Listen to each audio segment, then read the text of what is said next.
Assalamualaikum warahmatullahi wabarakatuh. Bismillahirrahmanirrahim.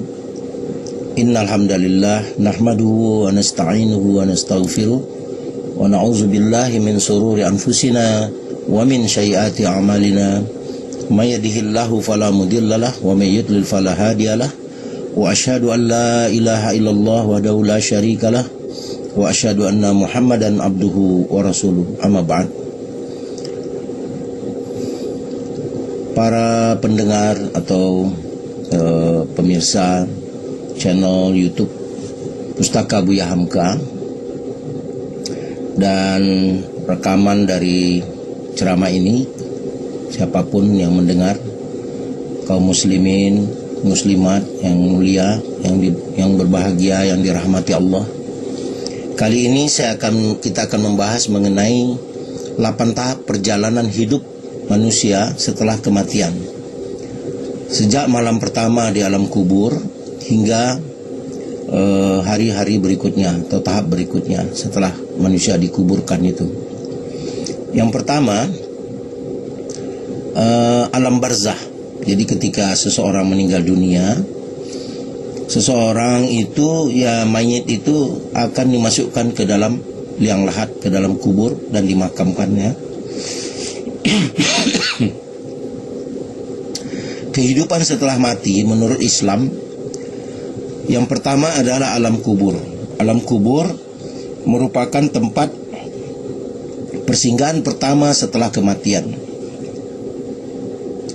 Di dalam alam kubur inilah manusia sudah bisa mengetahui di mana dia akan tinggal di akhirat kelak. Apakah di surga, apa dia menjadi ahli neraka. Setelah manusia memasuki alam kubur, ia akan ditanya oleh 2 malaikat yang bernama malaikat mungkar dan malaikat nangkir. Mungkar nangkir, ya, 2 malaikat. Malaikat itu menanyakan tentang siapa Tuhan si mayit itu. Apa agamanya dari si mayit itu? Apa agamamu? Akan ditanyakan kepada mayit, orang yang meninggal itu. Apa kitab yang menjadi pedomannya? Dan siapa nabinya? Si mayit akan menjawab pertanyaan 2 malaikat tersebut sesuai dengan amaliyahnya di dunia, yaitu siapa yang menjadi Tuhannya dalam pengamalannya ketika hidup di dunia, apa yang menjadi anutan agamanya ketika dia hidup di dunia, apa kitab suci yang menjadi pedomannya ketika dia hidup di dunia, dan siapa nabi atau rasul yang dia ikuti ketika dia hidup di dunia.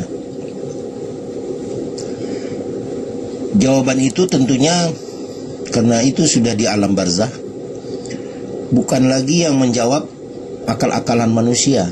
Manusia tidak bisa lagi menipu pada saat itu, tidak bisa lagi berbohong atau menggunakan akalnya untuk menjawab akal-akalan gitu ya, karena telah berhenti fungsi-fungsi itu. Tinggal yang menjawab itu amalnya yang sesungguhnya. Semua pertanyaan itu akan dijawab sesuai dengan pengamalan dia ketika dia hidup di dunia. Sehingga tidak bisa manusia itu ketika ditanya itu di alam kubur, di alam barzah, merekayasa jawaban. Dan jika ia lulus dari pertanyaan 2 malaikat tadi, malaikat mungkar dan nangkir tadi, maka ia akan diistirahatkan di taman surga untuk menunggu. Menunggu apa? Menunggu hari kiamat. Namun jika dia gagal dari menjawab 2 pertanyaan malaikat tadi, maka ia akan ditempatkan di terasnya neraka, yaitu sampai hari kiamat. Nah, tahapan yang kedua yaitu setelah alam barzah, setelah manusia dikuburkan itu, yaitu hari kebangkitan. Hari kebangkitan dalam Islam, dalam pemahaman dan keyakinan Islam, adalah hari setelah kematian. Menurut Islam selanjutnya yang akan dijalani setelah malaikat Israfil meniupkan sangkakala. Ketika malaikat Israfil meniupkan sangkakala yang pertama, maka semua makhluk akan binasa. Kemudian ia meniupkan untuk yang kedua kalinya, sehingga semua makhluk hidup, ya, semua makhluk akan hidup kembali tanpa terkecuali. Semua makhluk yang sudah mati, ya, manusia yang sudah mati, pada tiupan trompet yang kedua, sangkakala itu ditiupkan yang kedua kali oleh malaikat Israfil, maka dibangkitkan kembali, hidup kembali. Banyak hadis yang menjelaskan tentang kebangkitan ini. Di antaranya hadis yang menjelaskan saat bangkit itu nanti manusia itu sama umurnya, ya, sekitar 25 tahun, tinggi badannya pun sama, ya. Jadi walaupun dia meninggal di usia 80, nanti hari kebangkitan itu dia bangkit di usia yang sama, 25 tahun, ya, pada saat dia dibangkitkan. Sehingga banyak manusia yang pada hari itu yang, ya, tidak saling mengenal, karena memang, ya, selain dibangkitkan di usia yang menjadi muda 25 tahun, juga, ya, masing-masing mengingat akan nasib dirinya masing-masing, ya, tidak mengingat lagi yang lain-lain. Tahapan berikutnya adalah penggiringan manusia ke padang mahsyar, ya, sesudah hari kebangkitan, ya, semua makhluk dibangkitkan tanpa terkecuali tadi, termasuk dari golongan jin, manusia dan hewan itu dibangkitkan kembali. Padang mahsyar nantinya setelah dibangkitkan itu tempat, ya, yang datar, yang sangat luas. Di tempat itu semua makhluk dari bumi dan langit lapisan ketujuh dikumpulkan untuk diadili oleh Allah Subhanahu wa taala. Semuanya berkumpul dalam keadaan berdesak-desakan. Setiap manusia pada hari itu akan diadili dengan digiring oleh dua malaikat,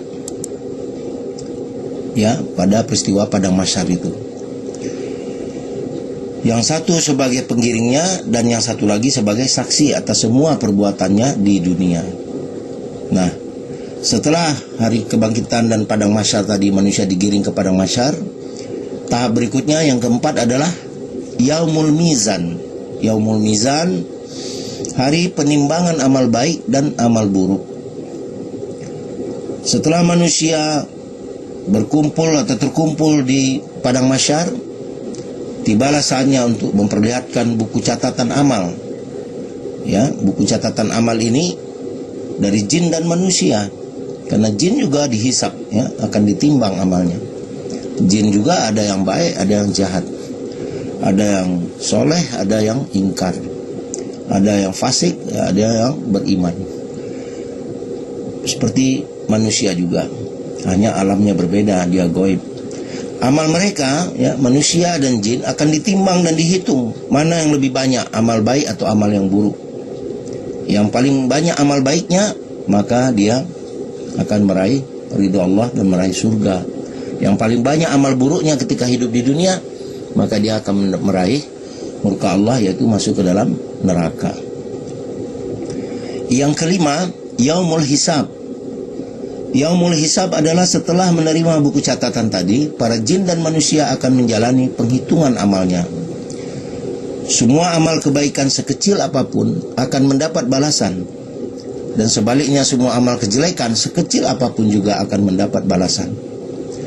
Sebagaimana Allah berfirman dalam surat Al-Ghasyiyah ayat 25 sampai 26. Sesungguhnya kepada kamilah kembali mereka, kemudian sesungguhnya kewajiban kamilah menghisap mereka. Rasulullah SAW sering berdoa di dalam sholat dengan mengucapkan, Allahumma hasibni hisaban yasira. Ya Allah, hisaplah diriku dengan hisap yang mudah. Kemudian Aisyah radhiyallahu anhum pernah bertanya tentang apa itu hisap yang mudah. Rasulullah SAW menjawab, Allah memperlihatkan kitab hambanya, catatan amal hambanya, dan kemudian Allah memaafkannya begitu saja. Barang siapa yang dipersulit hisapnya, niscaya ia akan binasa. Hadis ini diriwayatkan oleh Imam Ahmad di kitab beliau jilid 4, ya halaman 48. Imam Al-Hakim juga meriwayatkan hadis ini. Dan terdapat juga hadis ini di Kitabus Sunnah nomor 885. Hadis ini dinilai sahih oleh Imam Al-Hakim dan Imam Az-Zahabi. Kemudian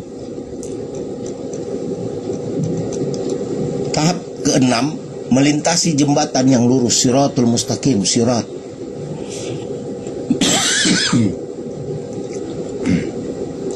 Setelah melalui proses hisab, semua manusia akan melewati jembatan yang lurus, atau biasa yang disebut dengan siratul mustaqim. Dalam melintasi jembatan ini, proses hisab yang sebelumnya dijalani sangat menentukan nasib manusia. Untuk orang dengan kondisi yang sangat buruk, jembatan ini akan menjadi sangat kecil, hingga disebutkan ukurannya sekecil rambut yang dibagi 7, dan tajamnya melebihi samurai, melebihi pedang yang paling tajam. Sebaliknya untuk orang yang amal baiknya banyak, ketika hidup di dunia, maka ia akan melewatinya dengan tenang. Ada yang secepat kilat, ada yang menunggang unta, kambing atau sapi dari hasil kurbannya ketika hidup di dunia. Ini diantara juga keterangan keutamaan orang yang berkurban pada hari raya Idul Adha, dengan ikhlas tentunya, dengan ikhlas dan dari uang yang halal, membeli daging hewan kurban. Hewan itu akan dia tunggangi ketika melintasi sirat itu nanti.